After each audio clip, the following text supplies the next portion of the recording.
Una respuesta oficial que se da en voz de Angélica Rivera, una respuesta oficial que se da en voz del vocero presidencial que hoy ha dado entrevistas y que nos dice que estamos frente a un asunto en donde hay un convenio con un empresario que resulta que es contratista del gobierno mexicano y que además es el dueño legal de la casa. Ese me parece que sigue siendo el corazón del asunto, independientemente del valor de la casa, independientemente de otras consideraciones.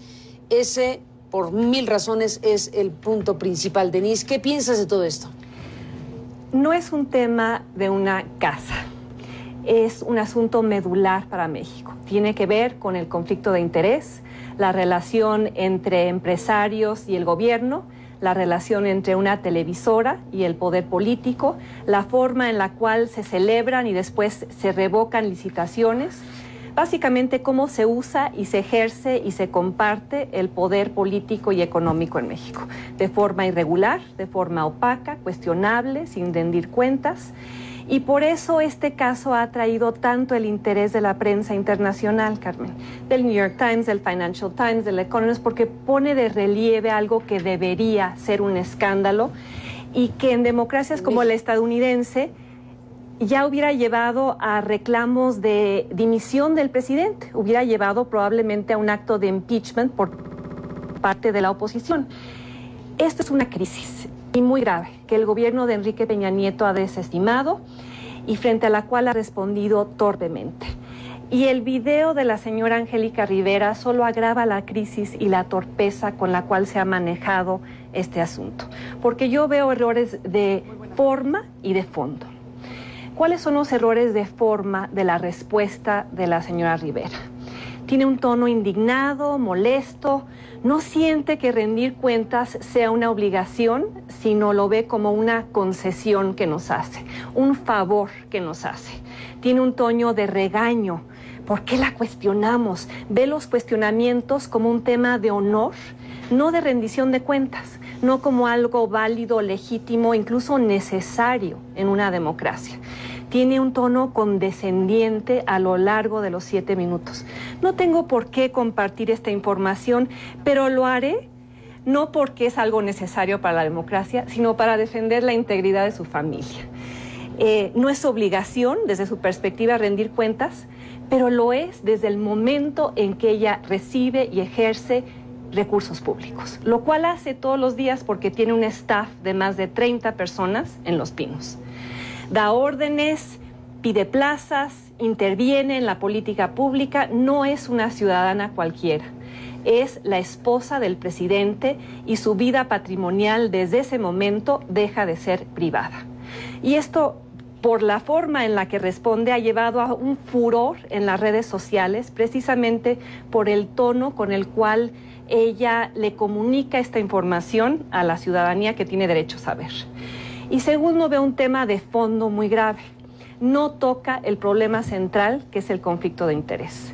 Dice que conoció al señor Hinojosa, pues como hubiera conocido a un taquero o a un maquillista.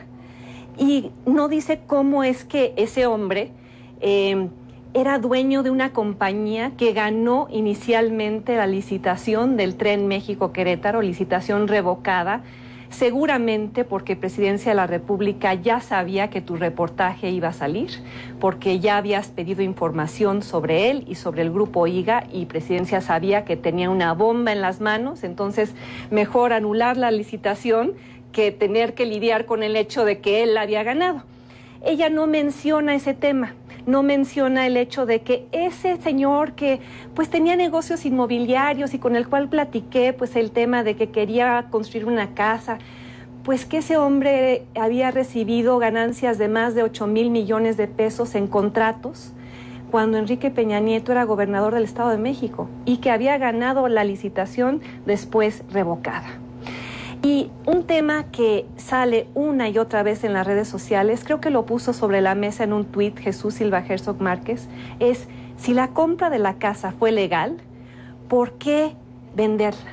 Y si la licitación fue absolutamente transparente, ¿por qué revocarla?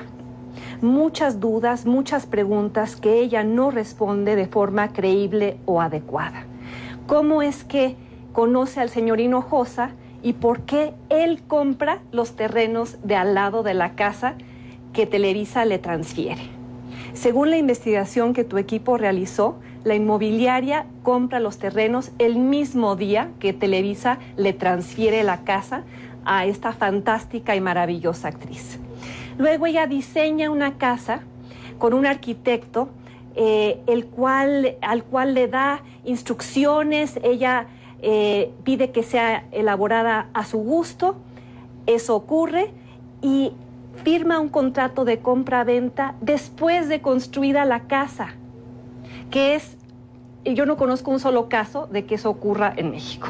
Y finalmente con una tasa de interés de un préstamo que le da una inmobiliaria que fue constituida, pues al parecer tan solo para la elaboración de esta casa, porque no tienen una sola propiedad además de ella, le da un contrato de compraventa con una tasa de interés del 9%, cuando todos los mexicanos comunes y corrientes pagamos hipotecas con una tasa de interés del 13%. ¿Cómo es que ella consigue ese fantástico descuento? Y luego, mi pregunta final, el papel de Televisa en todo esto. Lo que ha ocurrido parece una escena de La dictadura perfecta, la última película de Luis Estrada. Regreso al tema de el papel de Televisa en todo esto. ¿Acaso Televisa le paga 88 millones de pesos a una actriz por un contrato de no exclusividad para que no compita en otra televisora después de no haber trabajado en años para Televisa? ¿Televisa transfiere casas a todas sus actrices o solo a las que se casan con un presidente? ¿Por qué no había cubierto el tema en el noticiero de López Dóriga y luego anoche es la primera nota y sacan el video en horario estelar y además la empresa la defiende? Yo creo que hay ahí un tema, insisto, con el cual comencé este análisis, que fue el de la relación de una televisora con el poder político y la forma en la cual la televisora pues interviene, regala, compra y en este caso pues ha formado parte de un escándalo muy grave. Y para concluir, ¿qué tendrían que hacer de forma distinta, Carmen? Porque probablemente esto no va a terminar aquí. Va a ser urgente un cambio de mensaje, de estilo, de forma de respuesta ante la crisis. Bueno, abre su declaración patrimonial del presidente, por ejemplo, ¿no te convence? No, porque como nos hemos enterado en esta ocasión, hay una forma de ocultar la riqueza que es vía su esposa. Qué bueno que haga pública su declaración patrimonial de una manera más abierta, porque ojalá ahora aclare todas las donaciones de joyas, arte y terrenos que nunca nos aclaró cuando hizo pública su declaración hace un tiempo y se le exigió que revelara esas donaciones y nunca hubo respuesta. Se menciona, si te parece, lo comentamos, se menciona en esta declaración patrimonial que tiene fecha de 14 de mayo de 2014, sí, efectivamente, varias donaciones, pero ya especifica de qué se trata la donación y dice donación madre, donación padre, donación padre, hablando de, en este caso, una casa, un terreno rústico, y ahí las donaciones ya las relaciona con donaciones de sus padres. Bueno, pues a ver si en el caso de las obras de arte hay donación madre, en el caso de otras obras de arte, herencia cónyuge por 2 millones de pesos, ahí sí se habla de una donación, ahí sí se reporta, digamos, el tema de bienes de la cónyuge, que se trata de obras de arte por 2 millones de pesos, relojerías y joyas varias de contado, relojes y joyas donación madre, muebles y accesorios contado y obras de arte donación madre, entre otras cosas, es lo que se especifica en esta declaración patrimonial de 14 de mayo de 2014. Y me pregunto si eso va a satisfacer a la opinión pública, porque no creo que vayamos a ver una declaración patrimonial en la que diga donación contratista, donación empresario. No, eso no va a ocurrir. pero ojalá el gobierno entendiera que rendir cuentas es una obligación y no una concesión. Ojalá entendieran la gravedad de este tema y la crisis de legitimidad y de credibilidad que están enfrentando.